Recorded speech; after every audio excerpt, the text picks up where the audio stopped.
Olá pessoal, sejam muito bem-vindos para mais uma aula do nosso curso de LaTeX, do qual temos o prazer imenso de compartilhar conhecimento.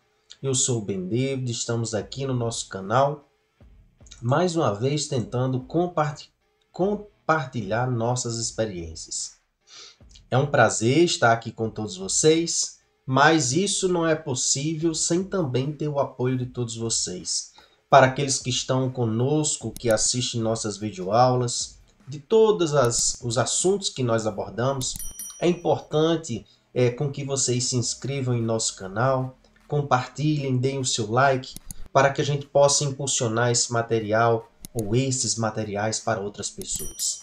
Vai ser um prazer compartilhar conhecimento com o seu ciclo de amizade ou ciclo de pessoas que também têm o mesmo interesse que o seu.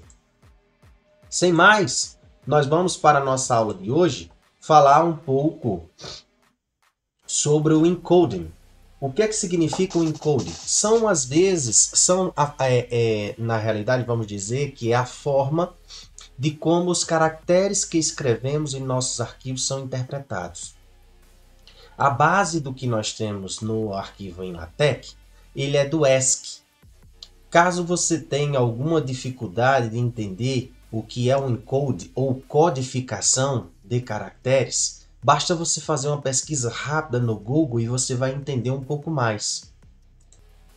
Para que vocês tenham ideia, por exemplo, o encode ele tem uma interferência de fato, não só em LaTeX, mas em diversos outros programas, linguagens de programação, sistemas operacionais. Alguns sistemas têm um encode padrão, outros têm outro tipo de encode.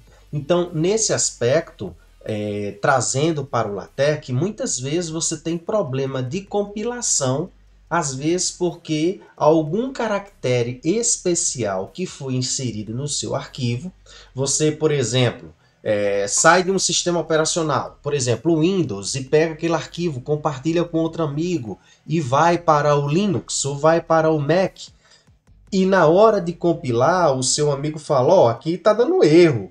Mas como? Que no meu não está dando problema de compilação nenhuma. Muitas vezes o problema é o encode. Usando aqui no LaTeX, como é que a gente pode verificar qual é o encode do nosso arquivo? Aqui na parte inferior. Nesse caso aqui é o UTF-8. Por exemplo, o UTF-8 é usado por padrão no sistema operacional Linux, em diversos tipos de programas. Temos alguns outros encodes? Temos diversos. Geralmente o do Windows se usa esse, ISO 8859-1. Isso é a forma de, por exemplo, os programas leem com esses formatos de encode os caracteres cedilha, acentuações ou outros caracteres especiais. No caso do LaTeX, a gente pode forçar muitas vezes com que um arquivo ele entenda a codificação usando um pacote específico que é o pacote InputEnc. Mas nós vamos mostrar isso em aulas mais à frente para não complicarmos o entendimento do encode agora. Então entenda apenas o encode ou a codificação dos nossos caracteres, que é a forma de como, dependendo do nosso sistema operacional que estamos utilizando, o nosso LaTeX irá interpretar esses caracteres. Aqui a base ela é o UTF-8, o encode que eu estou utilizando. Fazendo a compilação aqui básica desse arquivo, que ele na realidade é uma continuação do que nós estamos utilizando na aula anterior, então aqui a gente pode até atualizar, no caso, a data de hoje, 17 de junho de 2024. Então, nesse caso aqui, nós, ao compilarmos, vamos fazer isso aqui novamente, vamos verificar que aqui eu não estou, eu fiz até tive até a preocupação do que eu iria escrever, de não acrescentar nas palavras acentuações ou algum caractere especial nesse sentido. Por exemplo, o padrão é o ASCII. O ESC, ele, por exemplo, ele não tem, em sua codificação, ele não tem acentuações, ele não tem C cedilhas e nem outros caracteres especiais. Então, nesse caso, por isso que da forma como nós escrevemos, não está havendo problema de erro algum na compilação desses caracteres. Apesar de eu ter dito para vocês que a configuração padrão do encode em LaTeX é em ESC, pode ser que, dependendo do seu sistema operacional, o que você vai escrever, por exemplo, se aqui eu fosse escrever introdução, dependendo do sistema operacional que você está escrevendo, você pode não ter erro especificamente na compilação. Então aqui, por exemplo, no meu caso, eu não tive problema nesse sentido. A base aqui do encode, nesse caso, aqui está sendo o TF8. O TF8 ele permite esse tipo de caracteres que nós temos aqui. Mas, por exemplo, o fato de eu ter escrito na base o TF8 e eu automaticamente mudar aqui para ISO 8859-1, o que eu escrevi aqui na compilação, não renderização, na compilação do arquivo, usando agora este encode, pode ser que nós tenhamos algum problema. Vamos verificar. Ó, aqui eu já tive problema. Ó, o que acontece aqui, ó, não foi compilado. E aí, muitas vezes, algum sistema padrão que a gente usa é a forma mais primitiva de como se escrever em LaTeX. Nós vamos mostrar isso mais à frente, que a compilação nesse aspecto ela passa por algumas modificações. O erro aqui especificamente, eu vou só avançar um pouco para a aula não ficar muito extensa, é porque a forma de como nós estamos escrevendo, a priori, a codificação inicial era o TF8 e a compilação do que eu fiz foi pedindo o ISO 8859-1. Então, às vezes, o erro está apenas aí.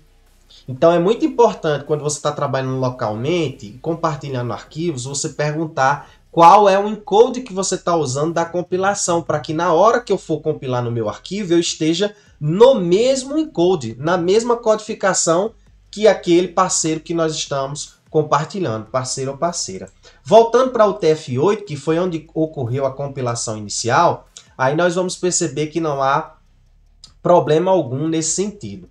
Uma outra forma de nós escrevermos esses caracteres, isso vai ser muito comum quando nós formos escrever os nossos arquivos .bib, que são os arquivos específicos para criarmos as nossas referências bibliográficas, mas isso também será assunto mais à frente. E aí, nesse caso, por exemplo, o C cedilha, a gente usa esse comando básico aqui, que é o barra invertido C, abre chave, fecha chave, e aí eu escrevo C novamente. O til nós usamos da forma também mais primitiva, que seria o barra til e depois eu acrescento A. Vamos ver como é que ocorre a compilação. Ó. Perceba que não está havendo alteração nenhuma nessa estruturação. Vamos ver o que ocorre aqui quando eu uso o ISO 8859-1. Perceba que aqui nesse caso, a forma de como eu estou usando da forma primitiva a escrita em LaTeX desses caracteres, perceba que não está havendo problema na minha compilação.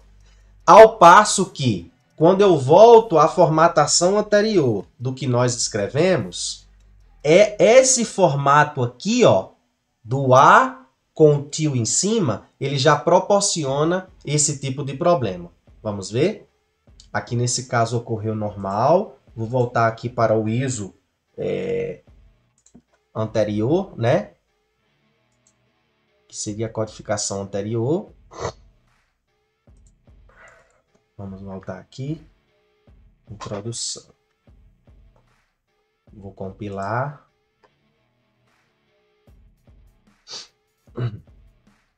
Tranquilo. Vou voltar agora para o ISO 8859-1.